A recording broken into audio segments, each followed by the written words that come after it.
اور اس میں سب کچھ بہہ رہا تھا۔ کچھ اس نے بے رحمی کے ساتھ آنکھوں کو رگڑا، اپنی چادر کے ساتھ گیلے چہرے کو خشک کرتے ہوئے ایک رکشے کو روک کر اس میں بیٹھ گئی۔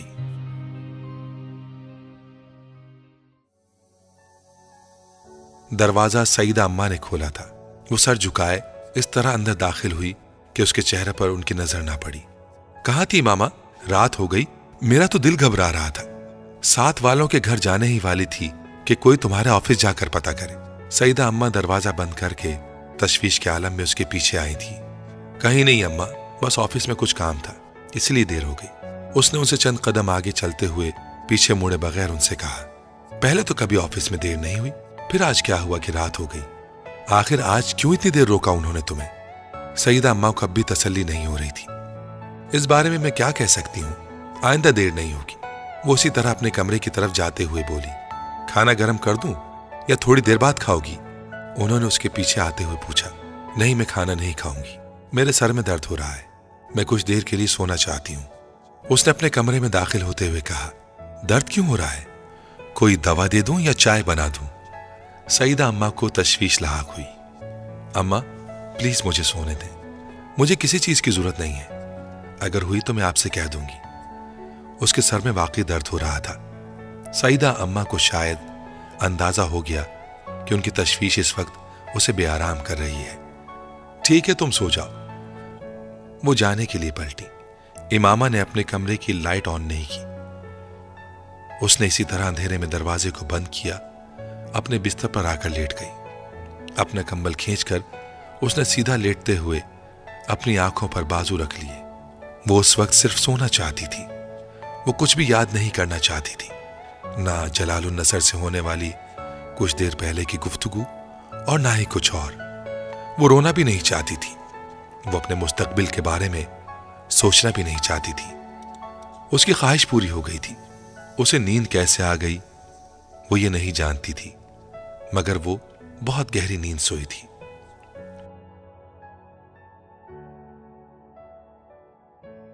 وہ اس سے 3 قدم آگے کھڑا تھا، اتنا قریب کہ وہ ہاتھ بڑھاتی تو اس کا کندھا چھو لیتی۔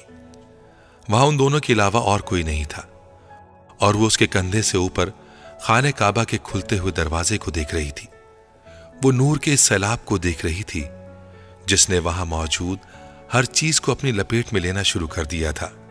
وہ خانہ کعبہ کے غلاف پر تحریر آیات کو بآسانی دیکھ سکتی تھی۔ وہ آسمان پر موجود ستاروں کی روشنی کو یک دم بڑھتے محسوس کر سکتی تھی۔ اس کے آگے کھڑا شخص تلبیہ پڑھ رہا تھا۔ وہاں گونجنے والی واحد آواز اسی کی تھی، خوش الہان آواز۔ اس نے بے اختیار اپنے آپ کو اس کے پیچھے وہی کلمات دہراتے پایا، اسی طرح جس طرح وہ پڑھ رہا تھا، مگر زیر لب پھر وہ اس کی آوازوں میں آواز ملانے لگی، اسی کی طرح مگر زیر لب پھر اس کی آواز بلند ہونے لگی۔ پھر اس کو احساس ہوا وہ اپنی آواز اس کی آواز سے بلند نہیں کر پا رہی تھی۔ اس نے کوشش ترک کر دی۔ وہ اس کی آواز میں آواز ملاتی رہی۔ خانہ کعبہ کا دروازہ کھل چکا تھا۔ اس نے اس شخص کو آگے بڑھ کر دروازے کے پاس جا کر کھڑے ہوتے ہوئے دیکھا۔ میں نے اسے ہاتھ آسمان کی طرف اٹھاتے دیکھا، وہ دعا کر رہا تھا۔ وہ اسے دیکھتی رہی، پھر اس نے ہاتھ نیچے کر لیے۔ اب وہ نیچے بیٹھ کر زمین پر سجدہ کر رہا تھا، کعبے کے دروازے کے سامنے۔ وہ اسے دیکھتی رہی۔ اب وہ کھڑا ہو رہا تھا، وہ پلٹنے والا تھا۔ وہ اس کا چہرہ دیکھنا چاہتی تھی۔ اس کی آواز شناسا تھی، مگر چہرہ دیکھے بغیر وہ اب مڑ رہا تھا۔ وہ یکدم ہڑبڑا کر اٹھ بیٹھی۔ کمرے میں تاریکی تھی۔ چند لمحوں کے لیے اسے لگا کہ وہ وہیں ہو، خانہ کعبہ میں۔ پھر جیسے وہ حقیقت واپس آ گئی۔ اس نے اٹھ کر کمرے کی لائٹ جلا دی اور پھر بیڈ پر آ کر دوبارہ بیٹھ گئی۔ اسے خواب اپنی پوری جزیات سمیت یاد تھا، جیسا اس نے کوئی فلم دیکھی ہو، مگر اس آدمی کا چہرہ وہ اسے نہیں دیکھ سکی تھی۔ اس کے مڑنے سے پہلے ہی اس کی آنکھ کھل گئی تھی۔ خوش الہان آواز جلال النصر کے سوا کس کی ہو سکتی ہے، اس نے سوچا، مگر وہ شخص دراز قد تھا۔ جلال النصر سانولا تھا۔ اس شخص کے احرام میں سے نکلتے ہوئے کاندھے اور بازوؤں کی رنگت صاف تھی اور اس کی آواز شناسا تھی۔ وہ پہچان نہیں پا رہی تھی کہ وہ جلال النصر کی آواز تھی یا کسی اور کی۔ خواب بہت عجیب تھا، مگر اس کے سر کا درد غائب ہو چکا تھا اور وہ حیران کن طور پر پرسکون تھی۔ اس نے اٹھ کر کمرے کی لائٹ آن کی۔ وال کلاک 1 بجا رہا تھا۔ امامہ کو یاد آیا وہ رات کو عشاء کی نماز پڑھے بغیر سوئی تھی۔ اس نے کپڑے بھی تبدیل نہیں کیے تھے، نہ ہی سونے سے پہلے وضو کیا تھا۔ اس نے کپڑے تبدیل کیے اور اپنے کمرے سے باہر آ گئی۔ سعیدہ اماں کے کمرے میں روشنی نہیں تھی، وہ سو رہی تھیں۔ پورے گھر میں گہری خاموشی چھائی ہوئی تھی۔ صحن میں بلب جل رہا تھا، ہلکی ہلکی دھند کی موجودگی بھی بلب کی روشنی میں محسوس کی جا سکتی تھی۔ صحن کی دیواروں کے ساتھ چڑھی سبز بیلیں سرخ اینٹوں کی دیواروں کے ساتھ بالکل ساکت تھی۔ وہ وضو کرنے کے لیے صحن کے دوسری طرف موجود باتھ روم میں جانا چاہتی تھی، مگر صحن میں جانے کے بجائے وہ برآمدے کے ستون کے پاس آ کر بیٹھ گئی۔ اپنے سویٹر کی آستینوں کو اوپر کرتے ہوئے اس نے اپنی شرٹ کی آستینوں کے بٹن کھولتے ہوئے انہیں اوپر فولڈ کیا۔ چند لمحوں کے لیے اسے جھرجھری آئی، خون کی بہت زیادہ تھی۔ پھر وہ ان بیلوں کو دیکھنے لگی۔ ایک بار پھر جلال النصر کے ساتھ شام کو ہونے والی ملاقات اسے یاد آ رہی تھی، مگر اس بار اس کی باتوں کی گونج اسے اشک بار نہیں کر رہی تھی۔ دستگیری میری تنہائی کی تو نے ہی تو کی، میں تو مر جاتا اگر ساتھ نہ ہوتا تیرا۔ تہ بتہ تیرگیاں ذہن پر جب ٹوٹتی ہیں، نور ہو جاتا ہے کچھ اور ہویدا تیرا۔ کچھ نہیں مانگتا شاہوں سے یہ شیدا تیرا، اس کی دولت ہے فقط نقش کف پا تیرا۔ ایک افسردہ سی مسکراہٹ اس کے ہونٹوں پر نمودار ہوئی۔ گزرے ہوئے پچھلے 8.5 سالوں میں یہ آواز اور یہ الفاظ اس کے ذہن سے کبھی معدوم نہیں ہوئے تھے، اور پھر اسے کچھ دیر پہلے خواب میں سنائی دینے والی وہ دوسری آواز یاد آئی، لبیک اللہم لبیک لبیک لا شریک لک لبیک ان الحمد والنعمت لک والملک لا شریک لک لبیک۔ وہ آواز مانوس اور شناسا تھی، مگر جلال النصر کی آواز کے علاوہ اور کسی آواز سے واقف نہیں تھی۔ آنکھیں بند کر کے اس نے خواب میں دیکھے ہوئے اس منظر کو یاد کرنے کی کوشش کی۔ مقام ملتزم خانہ کعبہ کا دروازہ کھلا، غلاف کعبہ کی وہ روشن آیات، وہ پرسکون ٹھنڈی معطر رات، خانہ کعبہ کے دروازے سے پھوٹتی ہوئی وہ دودھیا روشنی اور سجدہ کرتا تلبی پڑھتا وہ مرد۔ امامہ نے آنکھیں کھول دیں۔ کچھ دیر تک وہ صحن میں اتری دھند میں نظریں جمائے اس آدمی کے بارے میں سوچتی رہی۔ اس آدمی کے برہنہ کندھے کی پشت پر ہلکے ہلکے بالوں میں زخم کا ایک مندمل شدہ نشان تھا۔ امامہ کو حیرت ہو رہی تھی۔ خواب کی اس طرح جزیات اسے پہلے کبھی یاد نہیں رہی تھی۔ اس نے زندگی میں پہلی بار خانہ کعبہ کو خواب میں دیکھا تھا۔ وہاں بیٹھے اسے خواہش تھی کہ کاش وہ بھی کسی طرح مسجد نبوی صلی اللہ علیہ وسلم میں روضہ رسول صلی اللہ علیہ وآلہ وسلم کے سامنے کھڑی ہو، اسی طرح مسجد نبوی صلی اللہ علیہ وآلہ وسلم سے خالی ہو، وہاں صرف وہ ہو۔ وہ اندازہ نہیں لگا سکی وہ کتنی دیر وہاں اسی طرح بیٹھی رہی۔ وہ اپنے گرد و پیش میں تب لوٹی جب سیدہ اماں تہجد پڑھنے کے لیے وضو کرنے کی خاطر باہر صحن میں نکلی تھی۔ امامہ کو وہاں اس وقت دیکھ کر وہ حیران ہوئی تھی۔ تمہارے سر کا درد کیسا ہے؟ اس کے پاس کھڑے ہو کر انہوں نے پوچھا۔ اب تو درد نہیں ہے۔ امامہ نے سر اٹھا کر انہیں دیکھا۔ رات کو کھانا کھائے بغیر سو گئی تھی۔ وہ اس کے پاس برآمدے کے ٹھنڈے فرش پر بیٹھتے ہوئے بولی۔ وہ خاموش رہی۔ سیدہ اماں ایک گرم اونی شال اوڑھے ہوئے تھی۔ امامہ نے ان کے کاندھے پر اپنا چہرہ ٹکا دیا۔ ان کے سن چہرے کو گرم شال سے ایک عجیب سی آسودگی کا احساس ہوا۔ اب تم شادی کر لو آمنہ، سعیدہ اماں نے اس سے کہا۔ وہ اسی طرح گرم شال میں اپنا چہرہ چھپائے رہی۔ سعیدہ اماں پہلی بار یہ بات نہیں کہہ رہی تھی، وہ ہمیشہ اس بات پر خاموشی اختیار کر لیتی تھی۔ کیوں؟ وجہ خود بھی نہیں جانتی تھی۔ آج پہلی بار وہ خاموش نہیں رہی تھی۔ تم سچ کہہ رہی ہو؟ سعیدہ اماں اس کی بات پر حیران تھی۔ میں سچ کہہ رہی ہوں۔ امامہ نے سر ان کے کاندھے سے اٹھا لیا۔ تمہیں کوئی پسند ہے؟ سعیدہ اماں نے اس سے پوچھا۔ وہ سر جھکائے صحن کے فرش کو دیکھ رہی تھی۔ کوئی پسند ہے مجھے؟ نہیں، مجھے کوئی بھی پسند نہیں ہے۔ سعیدہ اماں کو اس کی آواز بھررائی ہوئی لگی۔ اس سے پہلے کہ وہ اسے کچھ کہتی، اس نے ایک بار پھر ان کی شال میں اپنا چہرہ چھپا لیا۔ تمہاری شادی ہو جائے تو میں انگلینڈ چلی جاؤں گی، انہوں نے اس کے سر کو تھپتھپاتے ہوئے کہا، اور اس کے سر کو تھپتھپاتے ہوئے ہی انہیں احساس ہوا کہ ان کی شال میں منہ چھپائے ہچکیوں سے رو رہی تھی۔ آمنہ، آمنہ بیٹا کیا ہوا؟ انہوں نے پریشان ہو کر اس کا چہرہ اٹھانے کی کوشش کی۔ وہ کامیاب نہیں ہوئی۔ وہ اسی طرح سے ان کے ساتھ لگ کر روتی رہی۔ اللہ کے لیے کچھ تو بتاؤ، کیوں رو رہی ہو؟ وہ دل گرفتہ ہو گئی۔ کچھ نہیں، بس ایسے ہی سر میں درد ہو رہا ہے۔ انہوں نے زبردستی اس کا گیلا چہرہ اوپر کیا تھا۔ وہ اب اپنی آستینوں سے چہرہ پوچھتے ہوئے اٹھ کھڑی ہوئی۔ اس نے سعیدہ اماں سے آنکھیں نہیں ملائی تھیں۔ سعیدہ اماں کی اس کی شادی کی بات کرنے والی اکیلی نہیں تھی۔ اس کی تعلیم مکمل ہونے کے بعد ڈاکٹر سبط علی نے ایک بار پھر اس سے شادی کا ذکر کیا تھا۔ وہ نہیں جانتی تھی تب اس نے کیوں انکار کر دیا تھا، یہ جاننے کے باوجود کہ وہ اب آزاد تھی۔ مجھے کچھ عرصہ جاب کر لینے دیں، اس کے بعد میں شادی کر لوں گی، اس نے ڈاکٹر سبط علی سے کہا تھا۔ شاید یہ پچھلے کئی سالوں سے ڈاکٹر سبط علی پر مالی طور پر ایک بوجھ بننے کا احساس تھا، جس سے وہ نجات حاصل کرنا چاہتی تھی، یا پھر کہیں اس کے لاشعور میں یہ چیز تھی کہ ڈاکٹر سبط علی کو اس کی شادی پر ایک بار پھر اخراجات کرنے پڑیں گے۔ وہ یہ چاہتی تھی کہ وہ ان اخراجات کے لیے خود جمع کرنے کی کوشش کر لے۔ اس نے یہ بات ڈاکٹر سبط علی کو نہیں بتائی تھی، مگر اس نے ان سے جاب کی اجازت لے لی تھی۔